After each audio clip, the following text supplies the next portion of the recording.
Halo, Nanda di sini. Di kesempatan kali ini kita akan membahas soal AKM, tugas RPS 9 dan 10. Nah, langsung saja ke yang pertama, soal benar salah.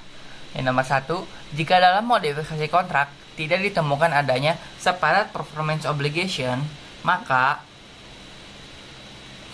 perusahaan akan menilai tambahan produk yang dimaksud dalam modifikasi kontrak sebesar standalone price dari produk tersebut. Nah, jawabannya benar atau salah? Jawabannya adalah salah. Kenapa?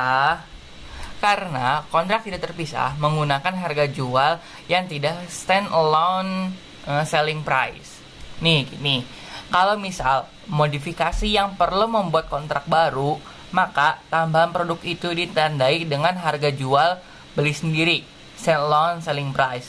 Artinya, jika ada standalone selling price, maka ada kewajiban terpisah. Nah, sebaliknya, misal modifikasi yang tidak perlu kontrak baru, maka tambahan produk itu tidak memiliki standalone selling price, sehingga produk tersebut menggunakan harga jual tidak berdiri sendiri atau bukan standalone selling price. Contohnya itu harga negosiasi. Nah, ini nomor 2 itu, atas transaksi penjualan barang oleh minimarket tidak perlu mengikuti standar akuntansi tentang pengakuan pendapatan dari kontrak dengan pelanggan, karena dalam transaksi tersebut tidak ada kontrak. Jawabannya adalah salah. Di transaksi tersebut terdapat kontrak. Nah, kontrak itu tidak harus berupa tulisan. Lisan pun termasuk kontrak. Coba lihat ini sumbernya dari buku PAKM, buku Pabiswan. Nah, terus yang nomor 3, pada saat entitas menjual garansi tambahan secara tunai kepada pelanggan, maka entitas tersebut mencatatnya sebagai pendapatan garansi. Jawabannya salah, karena seharusnya itu unearned warranty revenue atau unearned warranty revenue. Nah, kenapa? Karena ini belum terjadi garansinya. Nah, misalkan suatu saat terjadi garansinya, maka dicatat sebagai earned warranty revenue gitu. Terus yang nomor 4, jika perusahaan melakukan penjualan produk yang disertai dengan ketentuan adanya hak pengembalian barang oleh pelanggan, maka perusahaan tidak boleh mengakui pendapatan hingga kas atas penjualan tersebut diterima. Nomor 4 itu salah. Seharusnya itu boleh diakui, namun sebatas yang kemungkinan tak diretur.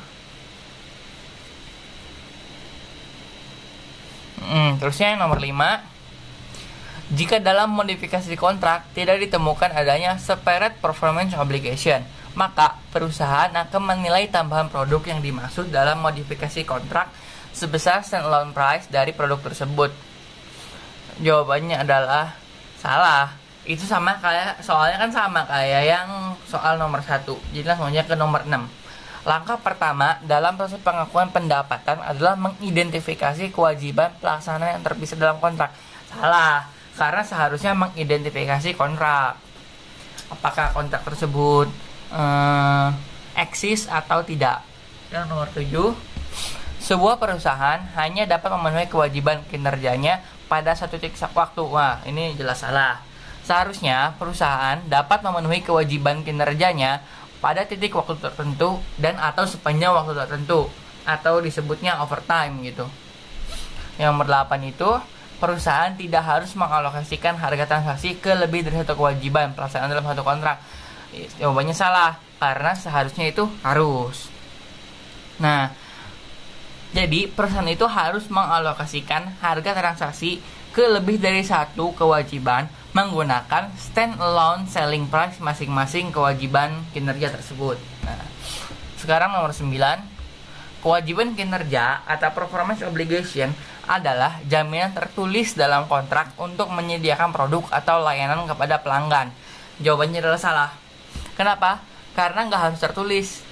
Lisan pun boleh, atau menurut praktik yang berlaku umum. Nih, alasannya itu sama kayak yang nomor 2 itu.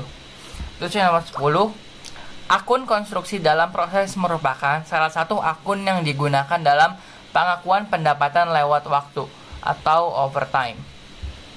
Nomor 10 itu benar, karena ya emang begitu kan. Jadi masih dalam proses gitu, overtime.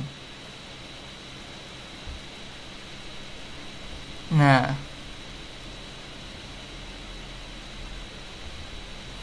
terusnya ke soal yang isian singkat.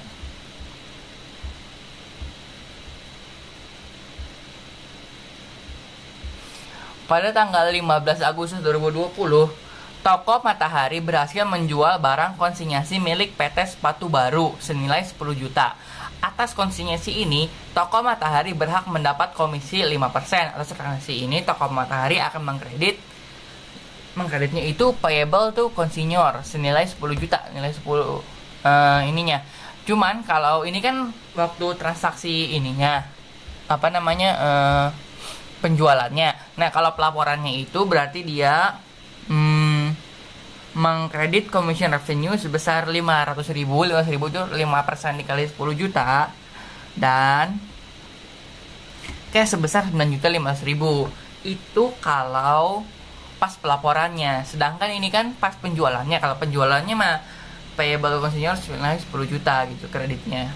Terus yang nomor 2, jika terdapat beberapa kewajiban pelaksanaan dalam suatu kontrak, kewajiban tersebut harus diperhitungkan sebagai kewajiban pelaksanaan tunggal bila setiap kewajiban tidak memiliki harga dan saling bergantung.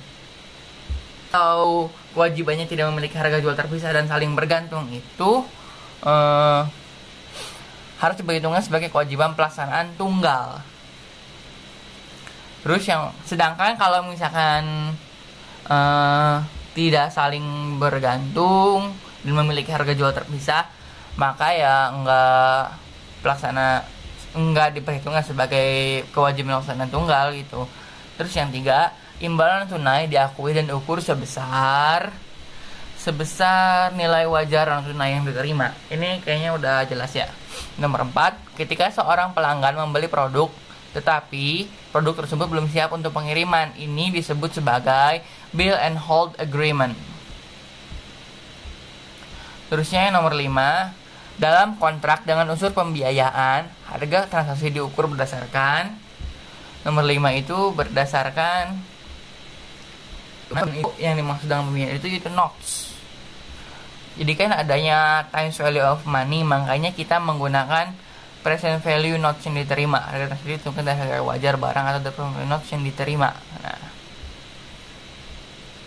terusnya yang nomor 6, apakah setiap barang yang mempunyai harga jual tersendiri harus diperlakukan kontrak baru?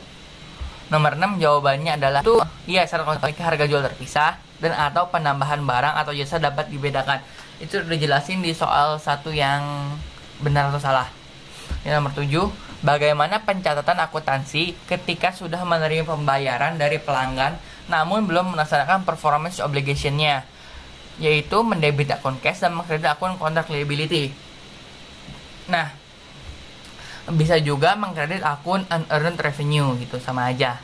Yang nomor 8, PT JAWS menjual mesin kepada PT Extra pada 1 Juli 2019 seharga 50 juta secara tunai. Dengan perjanjian, PT JAWS akan membeli kembali mesin tersebut dari PT Bugar pada 30 Juni 2020 dengan harga 54 juta. Tingkat suku bunga 8%. Bagaimana jurnal PT Segara untuk tanggal 1 Juli 2019? Nah, jadi yang nomor 8 itu jawabannya adalah mendebit cash 50 juta dan mengkredit liability itu PT Extra 50 juta. Jadi itu repurchase agreement. Nih, contohnya. Ini contoh dari PPT. Kan tuh cash liability itu CV Golden. Kalau ini kan kepada PT Extra itu 50 juta. Terus yang nomor 9, bagaimana perlakuan pada repurchase agreement jika lebih besar dari harga jualnya? Nah, itu mengakui kontrak tersebut sebagai kontrak pendanaan. Nah, selisihnya itu harga jual awal dan harga beli kembali sebagai beban bunga, interest expense. Contohnya kayak gini. Oke, selanjutnya nomor 10. Apakah metode yang digunakan untuk mengukur pendapatan yang bersifat jangka panjang atau overtime? Jawabannya adalah percentage of completion atau cost recovery method. Ini itu ada di materi PHKM. Makanya juga ada sih, cuman ini kan jelas tuh di PHKM kan ada metode percentage of completion sama cost recovery method. Nah, jadi jawabannya itu. Sekian dari saya. Kurangnya mohon maaf. Itu nanti komen aja di YouTube. Dan dadah.